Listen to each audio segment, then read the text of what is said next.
Со традиционален божиќен концерт кој синоќа се одржа во католичката црква Свето Благовештение во Штип, верниците од овој град со католичка вероисповед ги почна подготовките за чествувањето на Бадник и големиот празник Божик, раѓањето на Исус Христос. Радоста е голема, сите да се сплотиме во едно, Божик ќе ни даде мир, пријателство, толеранција еден кон друг, а овие денови сите сме на патот кон Витлеем.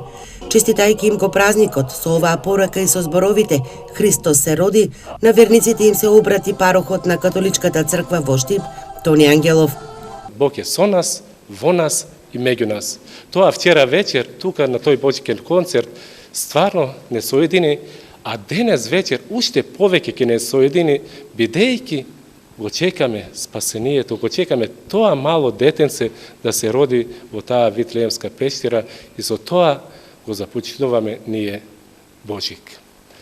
На сите верници кои според Григоријански календар го слават Божик, им честитам срекни, радосни и берикетни новогодишни и божикни празници Христос се роди. Пред големиот број верници во католичката црква настапија членовите на катедралниот хор при црквата Успение на Пресвета Богородица во Струмица, настапија и членовите на групата Јупитер. Концертот е традиционален во организација на заедницата на Хрвати Либертас во Штип.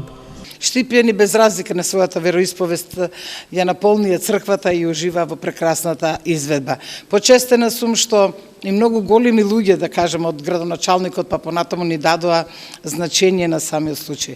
Вечерва на Бадник, верниците со католичка вероисповед повторно ќе се соберат на заедничка миса во овој свет храм, да ја слушнат радосната вест за раѓањето на Исус Христос. Бадник го означува крајот на божикните пости. Според обичаите, вечерва во домовите на верниците се подготвува богата трпеза, но символиката на празнувањето е сплотеноста и вербата во Бога преку заедничките молитви. Со неблиските кои што ќе ги сретнем по пат и го славиме фактички раѓањето на Исус Христос на еден посебен начин со спремање на посебни специјалитети, посебна храна.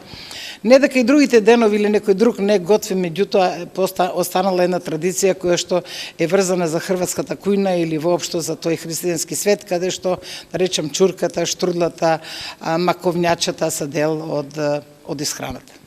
Во Штип бројот на верници со католичка вероисповед е повеќе од 170, најмногу хрвати, велат од заедницата на Хрвати Либертас во Штип, која и годинава го организираше традиционалниот божиќен концерт на кој присуствува голем број граѓани.